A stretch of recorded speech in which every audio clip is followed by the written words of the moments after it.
മഹത്വം ഉണ്ടാകട്ടെ. ഏറ്റവും ആദരണീയരായ കർത്തൃ ശുശ്രൂഷകർക്കും ചേർന്ന് വന്നിരിക്കുന്ന വിശ്വാസികളുടെ സമൂഹത്തിനും കർത്താവായ യേശുക്രിസ്തുവിൻ്റെ നാമത്തിൽ എൻ്റെ സ്നേഹവന്ദനം അറിയിക്കുന്നു. കർത്താവ് അത്ഭുത കരുണയാൽ നമ്മെ വിളിച്ചു ചേർത്തു. വ്യക്തമായും സ്വർഗത്തിൻ്റെ ആലോചന പ്രകാരം, സ്വർഗത്തിൻ്റെ താല്പര്യപ്രകാരമാണ് ദൈവം നമ്മെ ഓരോരുത്തരെയും വിളിച്ചു ചേർത്തിരിക്കുന്നത്. നമുക്ക് സ്വർഗരാജ്യത്തിൽ എത്തിച്ചേരണം. അതിന് കുറുക്കു വഴികളില്ല. ഒരേ ഒരു വഴി മാത്രം, യേശുക്രിസ്തു എന്ന ഏകരക്ഷകൻ. യേശുക്രിസ്തുവിലേക്ക് കടന്നു വരണം. ക്രിസ്തു ഹൃദയത്തിൽ കടന്നു വരുമല്ലാതെ വേറെ വഴിയില്ല. പ്രിയപ്പെട്ടവരെ, നാം എത്ര ഭാഗ്യശാലികളാണ്! എന്തൊരു വലിയ ഭാഗ്യമാണ്! ഈ ലോകത്തിൽ എന്തെല്ലാം ദുഃഖങ്ങളുണ്ടെങ്കിലും, ഏതെല്ലാം പ്രയാസങ്ങളുണ്ടെങ്കിലും, എത്രമാത്രം കടബാധ്യതകളുണ്ടെങ്കിലും, ഏതെല്ലാം രോഗത്തിൻ്റെ ആവലാതികളും ആദികളും ഉണ്ടെങ്കിലും, പരമാവധി എന്താണ് സംഭവിക്കാൻ പോകുന്നത്? ഒരു രോഗം വന്നു, പരമാവധി എന്ത് സംഭവിക്കും? മരിക്കും. അതിലപ്പുറം ഒന്നും സംഭവിക്കാൻ പോകുന്നില്ല. കടബാധ്യത വന്നു, ശരിയാണ്, എല്ലാവരുടെയും മുമ്പിൽ ലജ്ജിതനായി തീരേണ്ടി വരും. അല്ലെങ്കിൽ പ്രയാസം, വീട്ടിൽ ചിലപ്പോൾ ഒരുപക്ഷെ ഭക്ഷണത്തിന് പ്രയാസം നേരിടും, ഒരു നേരത്തെ ആഹാരത്തിന് കരയേണ്ടി വരും ചിലപ്പോൾ. എന്നാൽ അതെല്ലാം ഒന്നുമില്ലാതെ വന്നാലും ദൈവരാജ്യം ഒരിക്കലും നഷ്ടപ്പെടരുത്. ദൈവരാജ്യത്തിൻ്റെ അവകാശം ഒരിക്കലും നമ്മളിൽ നിന്ന് നഷ്ടപ്പെട്ടു പോകരുത്. എങ്ങനെയാണ് ദൈവരാജ്യത്തിലെത്തുക? നിങ്ങൾ ഒരിക്കലും ഭാരപ്പെടരുത്, ഭയപ്പെടരുത്. ഭയം വരും നമുക്ക്. എന്നാൽ ഞാൻ ഇനി ദൈവരാജ്യത്തിൽ എത്താതിരിക്കുമോ? എൻ്റെ ഈ പാപങ്ങളെല്ലാം മുഴുവനായും മാറിക്കിട്ടിയിട്ട് പൂർണ്ണ വിശുദ്ധനായി ഞാൻ തീർന്നിട്ടേ ദൈവരാജ്യത്തിൽ എത്തുകയുള്ളൂ. അതെ, നമുക്കറിയാം, വിശുദ്ധന്മാർ മാത്രമേ ദൈവരാജ്യത്തിൽ എത്തുകയുള്ളൂ. വിശുദ്ധരായി തീർന്നേ പറ്റുകയുള്ളൂ. കുറുക്കുവഴിയൊന്നും ഇല്ലെന്ന് ആദ്യമേ സൂചിപ്പിച്ചതാണ്. എന്നാൽ എങ്ങനെയാണ് ദൈവരാജ്യത്തിൽ എത്തിച്ചേരുക? അത് വെറും കൃപയാണ്. വെറും കൃപ. കൃപയാൽ അല്ലോ നിങ്ങൾ വിശ്വാസം മൂലം രക്ഷിക്കപ്പെട്ടിരിക്കുന്നത്. അപ്പോൾ അങ്ങനെ വരുമ്പോൾ നമുക്ക് ചില ചിന്താക്കുഴപ്പങ്ങൾ വരും. എനിക്കിന്നും പാപങ്ങളൊന്നും എല്ലാം മാറിയിട്ടില്ലല്ലോ, എല്ലാ പാവവും എന്നിൽ നിന്ന് മാറിയിട്ടുണ്ടോ? അങ്ങനെ പറയാൻ ധൈര്യമുള്ള ആരെങ്കിലും ഉണ്ടോ? എനിക്കൊരു പാപവും ഇല്ലാതെ എല്ലാം എന്നിൽ നിന്ന് മാറി. ആരും ഉണ്ടാവില്ല. ഏതെങ്കിലുമൊക്കെ പാപങ്ങൾ, ഒരുപക്ഷെ പ്രവൃത്തികളിലായിരിക്കും, അതല്ലെങ്കിൽ വാക്കുകളിലായിരിക്കും, അതല്ലെങ്കിൽ മനോഭാവത്തിലെ ചിന്തകളിലായിരിക്കും. ഇത് മാറുക എന്ന് പറഞ്ഞത് അത്ര എളുപ്പമുള്ള കാര്യമല്ല, എളുപ്പമല്ല. അതുകൊണ്ടാണ് അപ്പോസ്തലനായ പൗലോസ് അവസാന കാലഘട്ടത്തിലും പറഞ്ഞു, ഇതാ ഞാൻ ആത്മാവിനാൽ ബന്ധിക്കപ്പെട്ടവനായി യെരുശലേമിലേക്ക് പോകുന്നു, ബന്ധനങ്ങളും കഷ്ടങ്ങളും എനിക്കായി കാത്തിരിക്കുന്നുവെന്ന് പരിശുദ്ധാത്മാവ് പട്ടണം തോറും സാക്ഷ്യം പറയുന്നതല്ലാതെ എനിക്കവിടെ നേരിടുവാനുള്ളത് എന്തെന്ന് ഞാൻ അറിയുന്നില്ല. പരിശുദ്ധാത്മാവ് പറഞ്ഞുകൊണ്ടിരിക്കുകയാണ് ഓരോന്നും. ഓരോ ചലനങ്ങളും പരിശുദ്ധാത്മാവ് പറഞ്ഞു കൊടുക്കുകയാണ്. നീ ഇങ്ങോട്ട് പോവുക, ഇന്ന രീതിയിൽ പോവുക, നിനക്ക് ഇന്ന അപകടങ്ങൾ അവിടെ നേരിടും, ബന്ധനങ്ങൾ വരും, കഷ്ടങ്ങൾ വരും, നീ ദുരിതമാണ് നേരിടാൻ പോകുന്നത്, നിന്നെ കഴുത്തറുത്ത് കൊല്ലാൻ പോവുകയാണ്. ഇതെല്ലാം വെളിപ്പെടുത്തി കൊടുത്തു. പക്ഷെ അപ്പോസ്തലൻ ആ കാലഘട്ടത്തിലും പറയുന്നത് എന്താണ്? ലഭിച്ചു കഴിഞ്ഞുവെന്നോ തികഞ്ഞവനായി എന്നോ അല്ല. ഞാൻ ക്രിസ്തുയേശുവിനാൽ പിടിക്കപ്പെട്ടിരിക്കുന്നതുകൊണ്ട് എനിക്കും അത് പിടിക്കാമോ എന്ന് വെച്ച് പിന്തുടരുന്നതേ ഉള്ളൂ. ഒന്ന് ഞാൻ ചെയ്യുന്നു, പിൻപിലുള്ളത് മറന്നും മുമ്പിലുള്ള ആഞ്ഞും കൊണ്ട് ക്രിസ്തുയേശുവിൽ ദൈവത്തിൻ്റെ പരമവിളിയുടെ വിരുദ്ധനായി ലാക്കിലേക്ക് ഓടുകയാണ്. എനിക്കൊരു ലക്ഷ്യം കിട്ടി. എനിക്ക് ദൈവരാജ്യത്തെക്കുറിച്ചുള്ള മർമ്മങ്ങൾ അറിവാൻ വരം ലഭിച്ചു. ഈ സ്വർഗരാജ്യത്തിൽ എത്തിച്ചേരാനുള്ള ആ വഴി പിടികിട്ടുക, അതാണ് ദൈവരാജ്യത്തെക്കുറിച്ചുള്ള മർമ്മം ഗ്രഹിക്കുക എന്ന് പറയുന്നത്. അതെന്തൊരു വലിയ മഹാഭാഗ്യമാണ്. ഈ ഭൂമിയിൽ ഒന്നും ഇല്ലെങ്കിലും എങ്ങനെ ഇത് പറഞ്ഞ് മനസ്സിലാക്കി തരും? ഒന്നുമില്ല. എന്നും പ്രയാസങ്ങളാണ്, എന്നും സങ്കടങ്ങളാണ്, എന്നും ദുരിതങ്ങളാണ്, എന്നും ആവലാതിയാണ്, എന്നും കഷ്ടപ്പാടാണ്. എന്നീ കഷ്ടപ്പാടും തീരും. ഒന്നു മാറി രോഗങ്ങൾ, എന്തുമാത്രം രോഗങ്ങൾ. അതുകൊണ്ട് എല്ലാം ശരിയായോ? ശരിയായിട്ടില്ല. ശരിയായി എന്നല്ല പറയുന്നത്. എങ്ങനെയാണ് ദൈവരാജ്യത്തിൽ എത്തിച്ചേരാൻ കഴിയുന്നത്? സങ്കീർത്തനങ്ങളുടെ പുസ്തകം ഒന്ന് വായിക്കാം. നമുക്ക് ആരെയെങ്കിലും രക്ഷിക്കാൻ കഴിയുമോ? സാധിക്കില്ല. നാം ആരെങ്കിലും വിചാരിച്ചാൽ ആരെങ്കിലും രക്ഷിക്കാൻ കഴിയുമോ? ഈ കൂട്ടായ്മ മുഴുവനും ഒരുമിച്ച് പ്രാർത്ഥിച്ചാൽ ആരെങ്കിലും രക്ഷിക്കാൻ കഴിയുമോ? ആത്മാവിൻ്റെ രക്ഷ എങ്ങനെ കിട്ടുന്നതല്ല. അതാണ് കൃത്യമായി സങ്കീർത്തനക്കാരൻ അവരെ വെളിപ്പെടുത്തിയിരിക്കുന്നു. 49-ാം സങ്കീർത്തനം 7, 8, 9 വാക്യങ്ങൾ. സഹോദരൻ ശവക്കുഴി കാണാതെ എന്നേക്കും ജീവിച്ചിരിക്കേണ്ടതിന് അവനെ വീണ്ടെടുപ്പാനോ ദൈവത്തിന് വീണ്ടെടുപ്പ് വില കൊടുപ്പാനോ ആർക്കും കഴിയുകയില്ലെന്നാണ് പറഞ്ഞത്. സഹോദരന് വീണ്ടെടുപ്പ് വില കൊടുക്കുവാൻ ഈ ഭൂമിയിൽ ഒരു മനുഷ്യനും സാധ്യമല്ല, ഒരു വ്യക്തിക്കും സാധ്യമല്ല. ആര് വിചാരിച്ചാലും നടക്കുകയില്ല. ഒരാളെ ദൈവരാജ്യത്തിലേക്ക് കടത്തിവിടുക ഒരിക്കലും സാധ്യമല്ല. അതിന് ഒരേ ഒരു വഴി മാത്രമേ ഉള്ളൂ. പ്രിയപ്പെട്ടവരെ, 15-ാം വാക്യം ഒന്ന് വായിക്കാമോ? അതിൻ്റെ 15-ാം വാക്യം. എങ്കിലും എൻ്റെ പ്രാണനെ ദൈവം പാതാളത്തിന്റെ അധികാരത്തിൽ നിന്ന് വീണ്ടെടുക്കും. സങ്കീർത്തനക്കാരൻ പറയുകയാണ്, എങ്കിലും എൻ്റെ പ്രാണനെ ദൈവം പാതാളത്തിൻ്റെ അധികാരത്തിൽ നിന്ന് വീണ്ടെടുത്തു. ദൈവം എന്നെ വീണ്ടെടുത്തു. മനുഷ്യർക്കാർക്കൊന്നും ചെയ്യാൻ കഴിയുകയില്ല. 89-ാം സങ്കീർത്തനം 48-ാമത്തെ വാക്യം. ജീവിച്ചിരുന്ന് മരണം കാണാതിരിക്കുന്ന മനുഷ്യൻ ആർ? ജീവിച്ചിരുന്ന് മരണം കാണാതിരിക്കുന്ന മനുഷ്യൻ ആര്? തന്റെ പ്രാണനെ പാതാളത്തിന്റെ കയ്യിൽ നിന്ന് വിടുവിക്കുന്നവനും ആരുള്ളൂ? തൻ്റെ പ്രാണനെ പാതാളത്തിൻ്റെ കയ്യിൽ നിന്ന് വിടുവിക്കുന്നവനും ആരുള്ളൂ? മനുഷ്യന് സാധിക്കില്ലെന്നാണ് പറഞ്ഞത്. ഒരിക്കലും സാധ്യമല്ല. എൻ്റെ പ്രയത്നം കൊണ്ട് സാധ്യമല്ല. എൻ്റെ ജീവിതത്തിലെ നിഷ്ഠ കൊണ്ട് സാധ്യമല്ല. ഞാൻ ഇന്ന കാര്യം ചെയ്യില്ല എന്നെല്ലാം തീരുമാനമെടുത്താൽ ഒന്നും സാധിക്കില്ല. അതുകൊണ്ടാണ് റോമർക്കെഴുതിയ ലേഖനം ഒന്നെടുക്കാമോ? റോമർക്കെഴുതിയ ലേഖനം 7-ാം അധ്യായം 14 മുതൽ താഴേക്ക് വായിച്ചു വരുമ്പോൾ അവിടെ അപ്പോസ്തലനായ പൗലോസ് നിസ്സഹായതയോട് പറയുകയാണ്, എനിക്ക് പാപം ചെയ്യരുതെന്നുണ്ട്. എൻ്റെ മനസ്സിൽ ഉള്ളിൽ എനിക്ക് പാപം ചെയ്യരുതെന്ന് വലിയ നിഷ്ഠയുണ്ട്. എന്നാൽ ഞാൻ ഈ ജഡത്തിൽ വസിക്കുന്നു, അതുകൊണ്ട് ഞാനങ്ങ് ചെയ്തു പോവുകയാണെന്ന് നിസ്സഹായാവസ്ഥയിൽ പറയുകയാണ്. ഈ ജഡത്തിൽ ഞാൻ വസിക്കുന്നിടത്തോളം കാലം, ഈ ശരീരത്തിൽ ഞാൻ വസിക്കുന്നിടത്തോളം കാലം, അതുകൊണ്ടാണ് എത്ര പ്രായമായാലും അശുദ്ധ ചിന്തകൾ വിട്ടുപോകുന്നില്ല, അരുതാത്ത ആഗ്രഹങ്ങൾ വരുന്നു. ഇത് ജഡത്തിൽ വസിക്കുന്നിടത്തോളം കാലം അത് സാധ്യമാകുകയില്ല. എന്നാൽ എങ്ങനെ സാധിക്കും? അവിടെ പറയുകയാണ്, 14 മുതൽ താഴേക്കൊന്ന് പതിയെ നിർത്തി ഒന്ന് വായിക്കാം. ന്യായപ്രമാണം ആത്മീകമെന്ന് നാം അറിയുന്നുവല്ലോ. ന്യായപ്രമാണം ആത്മീകമെന്ന് നാം അറിയുന്നുവല്ലോ. എന്താണ് അതിൻ്റെ അർത്ഥം? നിങ്ങൾ മനസ്സിലാക്കി പോകണം. ന്യായപ്രമാണം ഈ തന്നിരിക്കുന്ന ഈ ദൈവത്തിൻ്റെ പരിശുദ്ധാത്മാവിനാൽ എഴുതപ്പെട്ട വചനമാണെന്ന് നിങ്ങൾ അറിയുന്നുവല്ലോ. ഇതിനകത്ത് ഓരോ വാക്കുകളും ഓരോ അക്ഷരങ്ങളും ഓരോ ഈ കുത്തും കോമയും പോലും ജീവനുള്ള ദൈവത്തിൻ്റെ വചനത്തിന് അടിസ്ഥാനപ്പെടുത്തി എല്ലാം പരിശുദ്ധാത്മാവ് തന്നെ നിയന്ത്രിച്ച് എഴുതിയിരിക്കുന്നതാണ്. എന്താണ് പറഞ്ഞതിൻ്റെ അടുത്ത്? ഒരക്ഷരം പോലും മാറിപ്പോവുകയില്ല. മുഴുവനും ജീവനുള്ള ദൈവത്തിൻ്റെ പരിശുദ്ധാത്മാവിനാൽ എഴുതപ്പെട്ടതാണെന്നാണ് പറഞ്ഞത്. ദൈവം പറഞ്ഞു കൊടുത്തതാണ്. ന്യായപ്രമാണം ആത്മീയമെന്ന് നാം അറിയുന്നുവല്ലോ. പിന്നെയോ, ഞാനോ ജഡമയൻ. അപ്പോസ്തലൻ നിസ്സഹായാവസ്ഥയിൽ നിന്നുകൊണ്ട് പറയുകയാണ്, ഞാനോ ജഡമയൻ, പാപത്തിന് ദാസനായി വിൽക്കപ്പെട്ടവൻ തന്നെ. ഞാൻ പാപത്തിന് ദാസനായി വിൽക്കപ്പെട്ടു പോയി. എന്താണ് പറയാൻ കാരണം?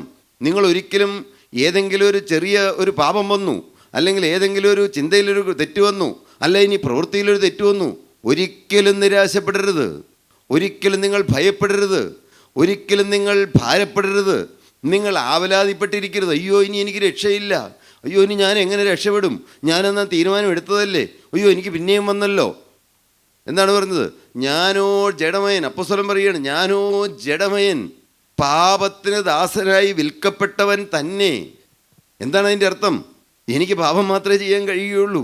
എനിക്കൊരിക്കലും പാപമല്ലാതെ ഒന്നും ചെയ്യാൻ കഴിയില്ല. നിങ്ങളൊന്ന് ചിന്തിച്ചു നോക്കൂ. ഇനി എനിക്കൊരു ചീത്ത ചിന്ത വരരുത്, ഞാൻ മനസ്സിൽ ചിന്തിച്ചു കഴിഞ്ഞാൽ അങ്ങനെ ചിന്തിക്കാതിരിക്കാൻ പറ്റുമോ? നിങ്ങളൊന്ന് ഹൃദയം തുറന്ന് പറഞ്ഞ് സാധിക്കുമോ? അയ്യോ ഇനി ഞാൻ ഒരിക്കലും ഭാര്യയോട് എനിക്ക് ഒരിക്കലും ഒരു ഈർഷ്യ തോന്നില്ല, പറ്റുമോ? സാധിക്കുമോ? സാധിക്കില്ല. കാരണം ഈ ജഡത്തിൽ വസിക്കുന്നിടത്തോളം കാലം ഈ ഒരു മർമ്മമൊന്ന് തിരിച്ചറിഞ്ഞു കഴിഞ്ഞാൽ അയ്യോ കർത്താവേ എന്നെ ഒന്ന് രക്ഷിക്കണമേ എന്ന് നാം പറഞ്ഞു പോകും. 7:14 മുതൽ താഴേക്ക് നിർത്തി അങ്ങ് വായിച്ചോ. ഞാനത് വീണ്ടും വിശദീകരിക്കുന്നില്ല, വായിച്ചോളൂ. ഞാനോ ജഡമയൻ, പാപത്തിന് ദാസനായി വിൽക്കപ്പെട്ടവൻ തന്നെ. ഞാൻ പ്രവർത്തിക്കുന്നത് ഞാൻ അറിയുന്നില്ല. ഞാൻ ഇച്ഛിക്കുന്നതിനെ അല്ല, പകയ്ക്കുന്നതിനെ അത്രേ ചെയ്യുന്നത്. ഞാൻ ഇച്ഛിക്കാത്തതിനെ ചെയ്യുന്നുവെങ്കിലോ ന്യായപ്രമാണം നല്ലത് എന്ന് ഞാൻ സമ്മതിക്കുന്നു. ഒന്ന് കേട്ടേ, ഒന്ന് ചിന്തിച്ചു നോക്കിയേ നിങ്ങൾ. ഞാൻ ഇച്ഛിക്കാത്തതിനെ ഞാൻ പ്രവർത്തിക്കുന്നു എങ്കിലോ, നിങ്ങൾക്ക് മനസ്സിലാവുന്നുണ്ടോ? ഞാൻ ഇച്ഛിക്കുന്നതല്ല, അറിയാതെ ഞാൻ ചെയ്തു പോവുകയാണെന്ന്. ഞാൻ ഇച്ഛിക്കാത്തതിനെ ഞാൻ പ്രവർത്തിക്കുന്നു എങ്കിലോ ന്യായപ്രമാണം നല്ലത് എന്ന് ഞാൻ സമ്മതിക്കുന്നു. ദൈവത്തിന്റെ വചനമെല്ലാം സത്യമാണെന്ന് ഞാൻ സമ്മതിക്കുന്നു. എന്നാൽ ആകയാൽ അതിനെ പ്രവർത്തിക്കുന്നത് ഞാനല്ല. ഞാൻ അറിഞ്ഞുകൊണ്ടല്ല അത് ചെയ്യുന്നത്, അതിനെ പ്രവർത്തിക്കുന്നത് ഞാനല്ല, എന്നിൽ വസിക്കുന്ന പാപമത്രേ. എന്നിൽ വസിക്കുന്ന പാപമത്രേ. എന്നാൽ എന്നിൽ എന്ന് വെച്ചാൽ എന്റെ ജഡത്തിൽ നന്മ വസിക്കുന്നില്ല എന്ന് ഞാൻ അറിയുന്നു. എന്റെ ജഡത്തിൽ നന്മ വസിക്കുന്നില്ല എന്നുള്ള തിരിച്ചറിവ്, പ്രിയപ്പെട്ട ദൈവജനമേ, ഇതൊരു വലിയ തിരിച്ചറിവാണ്. എനിക്ക് സ്വയമേ പാപത്തിൽ നിന്ന് മോചനം പ്രാപിക്കാൻ സാധ്യമല്ല. പാപം ചെയ്യാതിരിക്കാൻ എനിക്ക് സാധിക്കുകയില്ല. കർത്താവേ, ഞാൻ എന്നെ ഈ ജഡത്തിൽ സൃഷ്ടിച്ചിരിക്കുന്ന ഞാൻ ആദാമ്യ വർഗത്തിൽ പിറന്നവനായതുകൊണ്ട് എൻ്റെ എൻ്റെ ശരീരവും രക്തവും ഉള്ളിടത്തോളം കാലം, എനിക്ക് ജീവനുള്ള കാലത്തോളം എനിക്ക് പാപം ചെയ്യാതെ ജീവിപ്പാൻ എൻ്റെ സ്വന്തം പ്രയത്നത്താൽ സാധ്യമല്ല എന്നാണ് അപ്പോസ്തലൻ പറയുന്നത്. താഴേക്ക് വായിക്കാം. നന്മ ചെയ്യുവാനുള്ള താല്പര്യം എനിക്കുണ്ട്, പ്രവർത്തിക്കുന്നതോ ഇല്ല. നന്മ ചെയ്യാൻ എനിക്ക് താല്പര്യമുണ്ട്, പ്രവർത്തിക്കുന്നതോ ഇല്ല. ഞാൻ ചെയ്യുവാൻ ഇച്ഛിക്കുന്ന നന്മ ചെയ്യുന്നില്ലല്ലോ. നന്മ ചെയ്യുന്നില്ലല്ലോ. എന്താണ് പറഞ്ഞത്? എന്നെങ്കിലും നിങ്ങൾ എപ്പോഴെങ്കിലും കോപിക്കുമ്പോൾ ഒന്ന് ആലോചിച്ച് നോക്കൂ. എന്നെങ്കിലും ചിന്തിച്ചിട്ടുണ്ടോ? എന്നെങ്കിലും ഇന്നൊന്ന് കോപിക്കണം എനിക്ക്, അങ്ങനെ ചിന്തിച്ചിട്ടാണോ കോപിക്കുന്നത്? ആരുമല്ല, ഒരാളുമല്ല. ഇന്ന് എൻ്റെ ദൈവമേ, അരുതാത്ത ഒന്നും കാണല്ലേ കർത്താവേ, അവിടുത്തെ തിരുരക്തത്താൽ എൻ്റെ കണ്ണിൽ തിരുരക്തത്തിൻ്റെ മുദ്രയിടണമേ. എൻ്റെ ചെവി അരുതാത്തതൊന്നും കേൾക്കാൻ ഇടവരല്ലേ കർത്താവേ, ആരുടെ കുറ്റയും നാവുകൊണ്ട് പറയാൻ ഇടവരല്ലേ. അങ്ങനെയെല്ലാം തീരുമാനമെടുത്തിട്ടാണ് നാം പോകുന്നത്. നാം ഇച്ഛിക്കുകയല്ല, നാം ആഗ്രഹിക്കുകയല്ല. എന്നാൽ എന്താണ്? വായിക്കാം, ഒന്നുകൂടി വായിക്കാം. ഞാൻ ചെയ്യുവാൻ ഇച്ഛിക്കുന്ന നന്മ ചെയ്യുന്നില്ലല്ലോ. ഞാൻ ചെയ്യുവാൻ ഇച്ഛിക്കുന്ന നന്മ ചെയ്യുന്നില്ലല്ലോ. ഇച്ഛിക്കാത്ത തിന്മയത്രേ പ്രവർത്തിക്കുന്നത്. അപ്പോസ്തലൻ സങ്കടത്തോടെ പറയുകയാണ്, ഇച്ഛിക്കാത്ത തിന്മയത്രേ പ്രവർത്തിക്കുന്നത്. ഞാൻ ഇച്ഛിക്കാത്തതിനെ ചെയ്യുന്നുവെങ്കിലോ അതിനെ പ്രവർത്തിക്കുന്നത് ഞാനല്ല, എന്നിൽ വസിക്കുന്ന പാപമത്രേ. താഴേക്ക്. അങ്ങനെ നന്മ ചെയ്യുവാൻ ഇച്ഛിക്കുന്ന ഞാൻ തിന്മ എൻ്റെ പക്കലുണ്ട് എന്നൊരു പ്രമാണം കാണുന്നു. ഉള്ളം കൊണ്ട് ഞാൻ ദൈവത്തിന്റെ ന്യായപ്രമാണത്തിൽ രസിക്കുന്നു. എങ്കിലും എൻ്റെ ബുദ്ധിയുടെ പ്രമാണത്തോട് പോരാടുന്ന വേറൊരു പ്രമാണം ഞാൻ എൻ്റെ അവയവങ്ങളിൽ കാണുന്നു.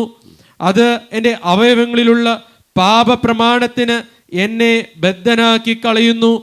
അയ്യോ, ഞാൻ അരിഷ്ട മനുഷ്യൻ. അപ്പോസ്തലൻ കരഞ്ഞു പറയുകയാണ്, അയ്യോ എന്ന് വിളിച്ച് പറയുകയാണ്, അയ്യോ ഞാൻ അരിഷ്ട മനുഷ്യൻ. ആ കാഴ്ചപ്പാട് എന്താണ്? അയ്യോ ഞാൻ അരിഷ്ട മനുഷ്യൻ. ഏതെങ്കിലും ഒരു പാപം വന്നെന്നിരിക്കട്ടെ, ഏതെങ്കിലും ഒരു തെറ്റ് വന്നെന്നിരിക്കട്ടെ, ഒരിക്കലും ഞാൻ എന്ന് പറഞ്ഞ മനുഷ്യന് പാപം ചെയ്യാതെ ജീവിപ്പാൻ സാധ്യമല്ല എന്നുള്ള സമ്മതിക്കൽ, അതുകൊണ്ട് പാപം ചെയ്യുക എന്നാണോ? ഒരിക്കലുമല്ല. എന്നാൽ ജീവനുള്ള ദൈവത്തിൻ്റെ അത്ഭുത കരുണയാൽ മാത്രമേ സാധ്യമാവുകയുള്ളെന്ന് 28-ാമത്തെ വാക്യത്തിൽ അവസാനം പറയുകയാണ്. യേശുക്രിസ്തു മുഖാന്തരം ജയം നൽകുന്ന ദൈവത്തിന് സ്തോത്രം എന്ന് പറഞ്ഞാണ് അപ്പോസ്തലൻ നിർത്തുന്നത്. യേശുക്രിസ്തു മുഖാന്തരം എനിക്ക് ജയം നൽകുന്നു. ക്രിസ്തു ഉള്ളിൽ വന്ന് വസിച്ചിട്ടല്ലാതെ പാപത്തിന്മേൽ ജയം സാധ്യമല്ല എന്ന്. പ്രിയപ്പെട്ട ദൈവജനമേ, പക്ഷേ നിങ്ങൾ ഒരിക്കലും വെപ്രാളപ്പെടരുത്. ഏതെങ്കിലും ഒരു ചെറിയ പാപം വന്നു ഉടനെ തന്നെ പലർക്കും എന്താണ്, അയ്യോ ഞാൻ ഇനി ആകെ പ്രശ്നമായി, ഞാൻ ഇനിയിപ്പോൾ എങ്ങാനും മരിച്ചു പോയാൽ ഞാൻ ദൈവരാജ്യത്തിൽ നിന്ന് അന്യപ്പെട്ടു പോകുമോ? അങ്ങനെ ഭയപ്പെടേണ്ട ആവശ്യമില്ല. അതുകൊണ്ട് പാപം ചെയ്യാമെന്നാണോ പറഞ്ഞത്? അല്ല. എൻ്റെ ജീവിതത്തിൽ അറിയാതൊരു തെറ്റ് വന്നു, എനിക്കത് അറിവ് കിട്ടിയില്ല, എനിക്കത് മനസ്സിലായില്ല, എനിക്കത് പാപമാണെന്നുള്ള ബോധ്യം വന്നില്ല. എന്താണ്? അയ്യോ ഇനി ഞാൻ മരിച്ചാൽ സ്വർഗത്തിൽ എത്താതിരിക്കുമോ? ചിന്തകൾക്ക് നിങ്ങൾ ഇടം കൊടുക്കരുത്. ജീവനുള്ള ക്രിസ്തുവിൻ്റെ തിരുരക്തത്താൽ വീണ്ടെടുപ്പ് കിട്ടിയ ഒരു ദൈവവേദലിന് ആ ദൈവരാജ്യത്തിൻ്റെ അവകാശം കർത്താവ് തന്നിരിക്കുന്നു. എന്നാൽ പാപം ചെയ്യാമെന്നല്ല പറഞ്ഞതിൻ്റെ അർത്ഥം തെറ്റിദ്ധരിക്കരുത്. ഒരു കാരണവശാലും പാപം വരരുത്.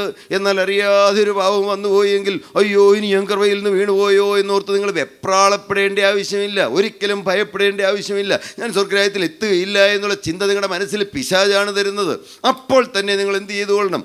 ഏതെങ്കിലും ഒരു പാപം വന്നു കഴിഞ്ഞാൽ നിരാശപ്പെടരുത്. പകരം എന്ത് ചെയ്യണം? ഓടി കർത്താവിൻ്റെ സന്നിധിയിലേക്ക് ചെന്ന് കൊള്ളണം. ഇതല്ലാതെ വേറെ വഴിയില്ലെന്നാണ് പറഞ്ഞത്. ഏതെങ്കിലും അല്ലെങ്കിൽ എല്ലാവരും നിരാശപ്പെട്ടു പോകും. എന്താണ്? ഒരേ ഒരു വഴി മാത്രം, ഗോകുൽത്തായിൽ തുറന്ന ആ വഴി ഉടനെ അങ്ങോട്ട് ചെയ്തു കൊള്ളണം. നമുക്ക് സ്വയമേവ രക്ഷപ്പെടാൻ സാധ്യമല്ല. ഏതെങ്കിലും കാരണവശാൽ ഒരു തെറ്റ് വന്നു കഴിഞ്ഞാൽ ഓടി കർത്താവിൻ്റെ അടുക്കൽ ചെന്ന് കൊള്ളണം.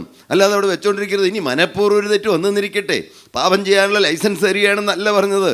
എന്നാൽ മനഃപൂർവ്വമായിട്ടാണ് ഒരു തെറ്റ് വന്നതെങ്കിലും നിങ്ങൾ ഒരിക്കലും നിരാശപ്പെട്ടിരിക്കുമ്പോഴാണ് നിങ്ങൾ കടന്നു പോകുന്നതെങ്കിൽ നിങ്ങൾ നിത്യനാശത്തിലേക്ക് പോകും. എന്നാൽ ഒരിക്കലും നിരാശപ്പെടരുത്. ഓടിച്ചെന്നുകൊള്ളണം. എൻ്റെ അപ്പാ ഇന്ന കാര്യത്തിൽ എന്തെനിക്ക് തെറ്റ് വന്നു പോയി കർത്താവേ എന്ന് പറഞ്ഞുകൊണ്ട് നമ്മുടെ മഹാപുരോഹിതനായ ക്രിസ്തുവിൻ്റെ അടുക്കിലേക്ക് ഓടിച്ചെന്നുകൊണ്ട് എല്ലാം അങ്ങ് പറയുമ്പോൾ എന്ത് ചെയ്യും? എല്ലാം കഴുകിത്തരുന്ന ക്രൂശിലെ സ്നേഹം എല്ലാം കഴുകിത്തരും. അതിനാണ് കൃപ എന്ന് പറയുന്നത്. പ്രിയപ്പെട്ട ദൈവജനമേ, നിങ്ങൾ മർമ്മം മനസ്സിലാക്കാതെ പോകരുത്. എന്താണ്, എങ്ങനെയാണ് യേശുക്രിസ്തു മുഖാന്തരം ജയം നൽകുന്നത്? എങ്ങനെയാണ് പാപക്ഷമ കിട്ടുന്നത്?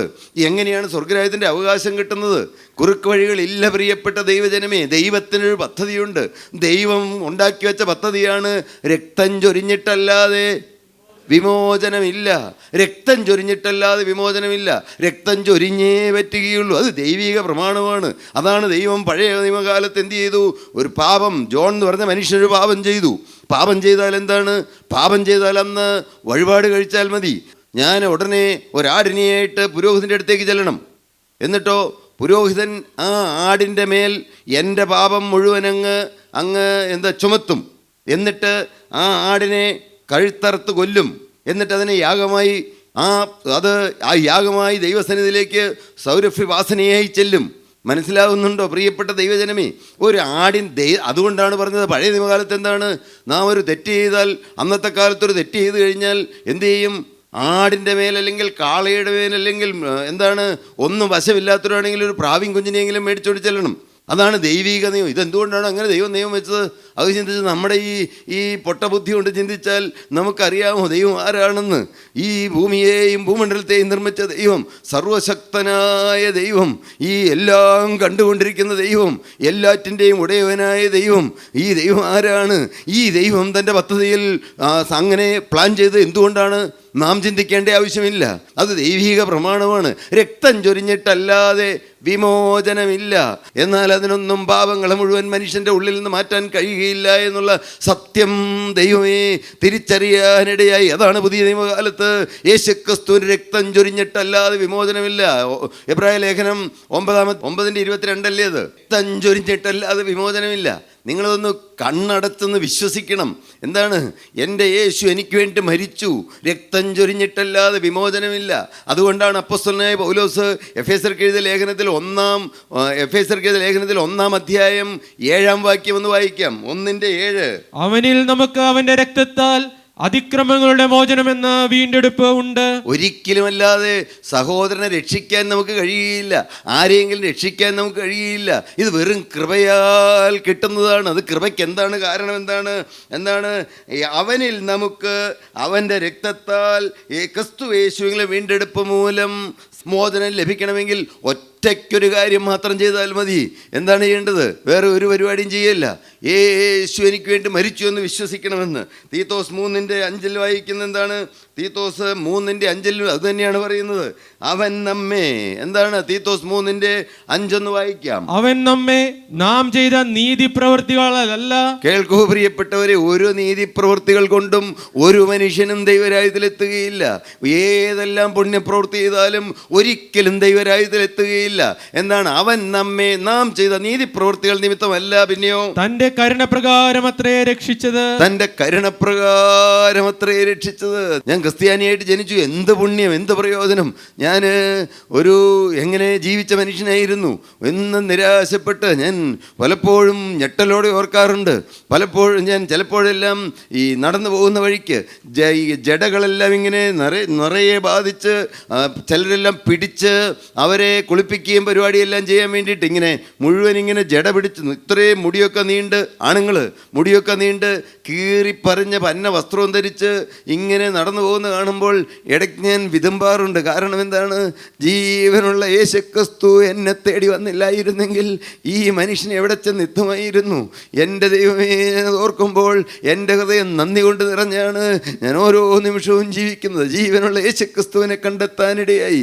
അവൻ നമ്മെ നാം ചെയ്ത നീതിപ്രവൃത്തികളാലല്ല, തൻ്റെ കരുണാധിക്യപ്രകാരം ദൈവം എനിക്കൊരു തിരഞ്ഞെടുപ്പ് തന്നു. ലോകസ്ഥാപനത്തിന് മുമ്പ് ആ കുരിറക്കപ്പെട്ട കുഞ്ഞാട്, ആ യേശുക്രിസ്തു എന്ന അത്ഭുത പുണ്യപുരുഷനെ എനിക്ക് വേണ്ടി ഈ ഭൂമിയിലേക്ക് അയച്ചു. പ്രിയപ്പെട്ടവരെ, ഈ ഒരു മർമ്മം ഒന്ന് വിശ്വസിച്ചാൽ വെറും കൃപയാണെന്നതാണ് പറയുന്നത്. അതുകൊണ്ടാണ് അപ്പോസ്തലൻ കൂടെ പറയുന്നത് എന്താണ് റോമർക്ക് എഴുതിയ ലേഖനം 3-ാം അധ്യായത്തിൻ്റെ 24-ാം വാക്യത്തിൽ പറയുന്നു എന്താണ്? അവൻ്റെ കൃപയാൽ ക്രിസ്തുയേശുവിലെ വീണ്ടെടുപ്പ് മൂലം സൗജന്യമായത്രേ നീതീകരണം. നിങ്ങൾക്കിന്ന് നീതീകരണം വേണമോ പ്രിയപ്പെട്ട ദൈവജനമേ? നമ്മെ ഓരോരുത്തരെയും നീതിമാനും ദൈവം മുദ്ര കുത്തി തരുന്നു. അത് കുറേ ദിവസം ഇരുന്ന് പ്രാർത്ഥിച്ചിട്ടല്ല, കുറേ അധികം ദിവസം പ്രാർത്ഥനാ യോഗത്തിന് വന്നിട്ടല്ല, ഇനി നല്ലതുപോലെ ജീവിക്കാന്നുള്ള തീരുമാനമൊന്നും എടുത്തിട്ടല്ല. പ്രിയപ്പെട്ടവർ, കുറച്ചു കാലം എന്നിട്ട് ജീവിച്ച് കുറച്ച് നാൾ ഇനി ഒരു 10-15 മീറ്റിംഗ് ഒന്ന് കഴിയട്ടെ, പ്രാർത്ഥനായോഗം ഒന്ന് കഴിയട്ടെ, ബൈബിൾ ഒരു 2-3 പ്രാവശ്യം ഒന്ന് വായിച്ച് മനസ്സിലാക്കട്ടെ, വായിച്ച് കേൾക്കട്ടെ, വായിച്ച് അതെല്ലാം ഒന്ന് ശീലമാക്കട്ടെ. ഇതൊന്നും കഴിഞ്ഞിട്ടല്ല. എന്താണ് വേണ്ടത്? എന്താണെന്നുള്ളത് വായിക്കൂ. അവന്റെ കൃപയാൽ ക്രിസ്തുയേശുവിലെ വീണ്ടെടുപ്പ് മൂലം സൗജന്യമായത്രേ നീതീകരിക്കപ്പെടുന്നത്. വെറും സൗജന്യമാണ് നീതീകരണം. പ്രിയപ്പെട്ട ദൈവജനമേ, അതാണ് തൻ്റെ ഏകജാതനായ പുത്രനിൽ വിശ്വസിക്കുന്ന ഏവനും. എന്താണ് വിശ്വസിക്കേണ്ടത്? യേശുവിൽ വിശ്വസിക്കുന്നുണ്ടോ എന്ന് ചോദിച്ചു കഴിഞ്ഞാൽ ഉണ്ടുണ്ട്, വിശ്വസിക്കുന്നുണ്ടെന്ന് നാം പറയും. എന്നാൽ എന്താണ് വിശ്വസിക്കേണ്ടത്? എൻ്റെ യേശു എനിക്ക് വേണ്ടി പിടഞ്ഞ് മരിച്ചു എന്ന് വിശ്വസിക്കുന്നു. ആ യേശുവിനോടുള്ള സ്നേഹം, ഹൃദയം നിറഞ്ഞ സ്നേഹം, ക്രിസ്തു എന്ന അത്ഭുത പുണ്യപുരുഷനോടുള്ള സ്നേഹം, അതാണ് നമ്മെ പാപത്തിൽ നിന്ന് അകറ്റി നിർത്തുന്നത്. അത് മാത്രമേ നമ്മെ പാപത്തിൽ നിന്ന് അകറ്റി നിർത്തുകയുള്ളൂ.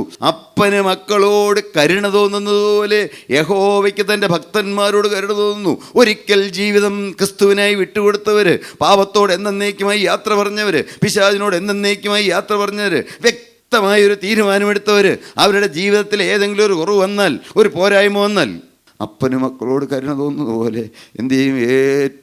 ഏറ്റവും ഓമന പേരിയല്ലായിരിക്കും വിളിക്കണേ. അവൻ എന്തെങ്കിലും അപകടം വന്നു എന്നറിഞ്ഞു കഴിഞ്ഞാൽ നിങ്ങളുടെ സ്വന്തം മക്കളുടെ കാര്യം ആലോചിച്ച് നോക്കൂ, നിങ്ങൾ ഓരോരുത്തരും മക്കളുടെ കാര്യം ആലോചിച്ച് നോക്കൂ. മകനാണോ പ്രിയപ്പെട്ടവരെ? ഒരിക്കൽ തീരുമാനമെടുത്തവരാണോ നാം? നമ്മുടെ ജീവിതത്തിൽ ഏതെങ്കിലും ഒരു അപകടം വന്നു കഴിഞ്ഞാൽ എൻ്റെ കർത്താവ് വിങ്ങിപ്പൊട്ടി കരഞ്ഞുകൊണ്ട് പിന്നാലെ നിൽക്കുകയാണ്, നമ്മുടെ പിന്നാലെ നിൽക്കുന്നു. കാരണം അപ്പന് മക്കളോട് കരുണ തോന്നുന്നു. ഈ കരുണ നിങ്ങൾ ഒരിക്കലും മറക്കരുത്. ആ കരുണയാണ് യേശുക്രിസ്തുവിനോടുള്ള സ്നേഹം എന്ന് പറയുന്നത്. ആ കരുണയുള്ള അപ്പൻ എന്നും അങ്ങനെയാണ്. ഞാനും ഒരപ്പനാണ്. എൻ്റെ മക്കൾ ഏതെങ്കിലും തെറ്റ് ചെയ്യുന്നുണ്ടോ? തെറ്റ് ചെയ്താലും അവരോട് എനിക്കൊരിക്കലും എന്തില്ല, അവരോട് എനിക്ക് വാത്സല്യമേ ഉള്ളൂ. ഞാനവരെ ശാസിക്കുമ്പോഴും ഞാനവരെ തർജ്ജനം ചെയ്ത് പറയുമ്പോഴും എൻ്റെ ഉള്ളിൽ അവർക്കൊരു ദോഷം വരാൻ എനിക്കൊരിക്കലും ചിന്തിക്കാൻ കഴിയില്ല. ഞാനൊരു സാധാരണ മനുഷ്യൻ, ഞാനൊരു സാധാരണക്കാരനായ അപ്പൻ. എന്നാൽ സ്വർഗത്തിലെ അപ്പനോ, നിങ്ങളതൊരിക്കലും മറക്കരുത്, എന്നും കരുണയാണ്, എന്നും സ്നേഹമാണ്. അതുകൊണ്ടാണ് സങ്കീർത്തനക്കാരനായ ദാവീദ് പറഞ്ഞത്, സന്ധ്യയെങ്കിൽ കരച്ചിൽ വന്ന് രാവാർക്കും ഉഷസ്സിലോ ആനന്ദഘോഷം വരുന്നു. ഈ അപ്പനോടുള്ള സ്നേഹം, ഈ സ്വർഗീയ പുണ്യപുരുഷനോടുള്ള സ്നേഹം, എനിക്ക് വേണ്ടി മുഴുവൻ രക്തവും ഊറ്റിത്തന്ന എൻ്റെ പ്രിയനായ യേശുവിനോടുള്ള സ്നേഹം, ആ സ്നേഹം നമ്മുടെ ഉള്ളിൽ വന്ന് നിറഞ്ഞാലുണ്ടല്ലോ, അത് സൗജന്യമായി കിട്ടുന്നതാണ്, കൃപയാൽ ലഭിക്കുന്നതാണ്. ആ സ്നേഹം വന്നാൽ പിന്നെ നമ്മുടെ ജീവിതത്തിൽ പാപം വരികയില്ല. അല്ല, പാപം വന്നാലും ആരോടും പകയില്ലാത്ത ജീവിതം നമുക്ക് ദൈവം തരും. ഏതെങ്കിലും ഒരു തെറ്റ് വരില്ലെന്നല്ല, എന്നാലും എന്താണ്? എൻ്റെ കരുണയുള്ള അപ്പൻ, എൻ്റെ കരുണയുള്ള ജീവനുള്ള ക്രിസ്തു, എന്നെ എന്നും വാത്സല്യത്തോട് നോക്കുന്ന ക്രിസ്തു. ഓ, അത്ഭുത സ്നേഹവാനായ ക്രിസ്തുവിനെ നിങ്ങളൊന്ന് കണ്ടെത്തിയാൽ പിന്നെ നിങ്ങൾക്കൊരിക്കലും നിരാശ വരികയില്ല. ഏതെങ്കിലും കാര്യത്തിൽ നിരാശ വന്നാലും കർത്താവേ, ഇപ്പോൾ തന്നെ എൻ്റെ അപ്പൻ എന്നോട് കരുണയാണ്. ഞാൻ ഏത് തെറ്റ് ചെയ്യുമ്പോഴും എൻ്റെ അപ്പനോട് കരുണയാണ്. കാരണം നിങ്ങൾ മക്കളുള്ളവർക്ക് മനസ്സിലാകും. നിങ്ങൾക്ക് ആർക്കെങ്കിലും നിങ്ങളുടെ കുഞ്ഞുങ്ങൾക്കൊരു ദോഷം വരാൻ ചിന്തിക്കാൻ കഴിയുമോ? ഒരിക്കലും ചിന്തിക്കാൻ കഴിയുകയില്ല. അതുപോലെയാണ് സ്വർഗത്തിലെ അപ്പൻ. എൻ്റെ ദൈവമേ, ഞാൻ സത്യം തിരിച്ചറിഞ്ഞുകൊണ്ടാണ് നിങ്ങളോട് പറയുന്നത്. അങ്ങനെ എന്നോടൊരു കരുണ തോന്നി. ഞാൻ നാശത്തിലേക്ക് പോകേണ്ടവനായിരുന്നു. ഒരിക്കലും ദൈവരാജ്യം എനിക്ക് അവകാശമാകുമായിരുന്നില്ല. ഒരിക്കലും ഞാൻ യേശുക്രിസ്തുവിനെ അന്വേഷിച്ചിറങ്ങി പുറപ്പെട്ടവനല്ല. പള്ളിയിൽ പോയിരുന്നു, സൺഡേ സ്കൂളിൽ പോയിരുന്നു, സൺഡേ സ്കൂളിൽ പഠിച്ചു. എന്നാൽ ഒരിക്കലും യേശുക്രിസ്തുവിനെ കണ്ടെത്തുവാൻ എനിക്ക് സാധ്യമാകുമായിരുന്നില്ല. എന്നാൽ എന്തുകൊണ്ടോ ലോകസ്ഥാപനത്തിനു മുമ്പ് എന്നെ യേശുക്രിസ്തു തിരഞ്ഞെടുത്തു. എന്നെ ദൈവരാജ്യത്തിൽ ഇരുത്തുവാൻ കർത്താവിന് എന്നോടൊരു പ്രിയം തോന്നി.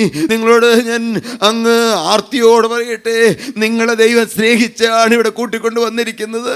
നിങ്ങളാരും അന്യരല്ല. ദൈവത്തിൻ്റെ അത്ഭുത സ്നേഹത്താൽ ആകർഷണം ലഭിച്ചു വന്നവരാണ്. നിങ്ങൾ ഈ സത്യം മറക്കരുത്. പ്രിയപ്പെട്ട ദൈവജനമേ, എന്തെല്ലാം കെടുതികൾ നിങ്ങളുടെ ജീവിതത്തിൽ വന്നിട്ടാണ് നിങ്ങളുടെ വരാനിടയായതെങ്കിലും ജീവനുള്ള ക്രിസ്തുവിൻ്റെ അത്ഭുത സ്നേഹം ലോകസ്ഥാപനത്തിന് മുമ്പ് നിങ്ങളെ കണ്ടു. കരുണയോടെ കർത്താവ് നമ്മെ വിളിച്ചു ചേർത്തു. നിങ്ങളെ ആരെയും എന്നെയും നിങ്ങളെയും നമ്മെ കുറ്റം വിധിക്കാനല്ല ജീവനുള്ള ക്രിസ്തു ഇവിടെ വന്നിരിക്കുന്നത്. അപ്പന് മക്കളോട് കരുണ തോന്നുന്നതുപോലെ യഹോവയ്ക്ക് തൻ്റെ ഭക്തന്മാരോട് കരുണ തോന്നുന്നു. നാം വെറും പൊടിയെന്നവൻ ഓർക്കുന്നു.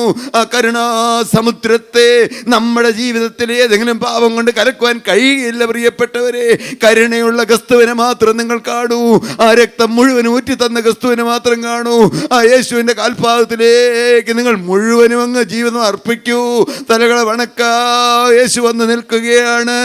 എൻ്റെ കർത്താവേ, ഞങ്ങളെ ഇങ്ങനെ സ്നേഹിപ്പാൻ തക്കവണ്ണം ഞങ്ങൾ എന്തുള്ളൂ, ഞങ്ങൾ ഏതുമില്ല ഞങ്ങൾ അറിയുന്നു കർത്താവേ. ആ കരത്തിലേക്ക് ഞങ്ങൾ നോക്കുമ്പോൾ ഞങ്ങളുടെ ഉള്ളിൽ തകരുന്നു കർത്താവേ. അങ്ങ് അന്ന് പീലാത്തോസിന്റെ അരമനയിലേക്ക് കൊണ്ടുപോയപ്പോൾ നടന്ന് കയറിപ്പോകുമ്പോൾ, അങ്ങോട്ട് പോകുമ്പോൾ രക്തമിറ്റിറ്റ് വീഴുകയാണ്. തിരിച്ചിറങ്ങി വരുമ്പോൾ ഇതാ ആ കാൽപാദം മുഴുവൻ രക്തം പതിഞ്ഞ കാൽപാദം കർത്താവേ, അവിടുന്ന് ഞങ്ങൾക്ക് വേണ്ടി ജീവൻ അർപ്പിച്ചു. മുഴുവൻ രക്തവും ഊറ്റിത്തന്നു. ഞങ്ങളെ സ്നേഹിച്ചു. ഞങ്ങളെ പിശാചിന്റെ പിടിയിൽ നിന്ന് ഞങ്ങളെ വിടുവിച്ചെടുത്തു കർത്താവേ. അത് ഞങ്ങളൊന്ന് വിശ്വസിക്കാൻ മാത്രമല്ലേ അവിടുന്ന് പറയുന്നുള്ളൂ. ഞങ്ങളെല്ലാവരും വിശ്വസിക്കുകയാണ് കർത്താവേ. അവന്റെ കൃപയാൽ ക്രിസ്തു യേശുവിനെ വീണ്ടെടുപ്പ് മൂലം സൗജന്യമായിട്ട് കർത്താവ് നമ്മെ നീതീകരണത്തിലേക്ക് നയിക്കും. കാരുണ്യവാനായ കർത്താവേ, സ്നേഹം മാത്രമായി ജീവനുള്ള ദൈവമേ, ഞങ്ങൾ കൂടി വരുമ്പോഴൊക്കെയും അവിടുത്തെ തിരുസാന്നിധ്യം ഞങ്ങൾക്ക് തന്ന് ഞങ്ങളെ അവിടുന്ന് അനുഗ്രഹിക്കുന്നുവല്ലോ, ഞങ്ങളെ അവിടുന്ന് കഴുകുന്നുവല്ലോ കർത്താവേ. ദുഷ്ടൻ ഞങ്ങളെ തൊടാതെ വേണം ഞങ്ങളെ കാത്തുകൊള്ളണമേ. ഞങ്ങളുടെ മനസാക്ഷി എപ്പോഴും കഴുകി കിട്ടിയവരായി, എപ്പോഴും പ്രാഗൽഭ്യമുള്ളവരായി, എന്നും കർത്താവിനെ സ്തുതിച്ചുകൊണ്ട് നന്ദിയുള്ളവരായി ഞങ്ങൾക്ക് ജീവിപ്പാൻ ഓരോരുത്തർക്കും ഭാഗ്യം നൽകണമേ. യേശുവിൻ നാമത്തിൽ പ്രാർത്ഥിക്കുന്നു, കേൾക്കണമേ. ആമേൻ.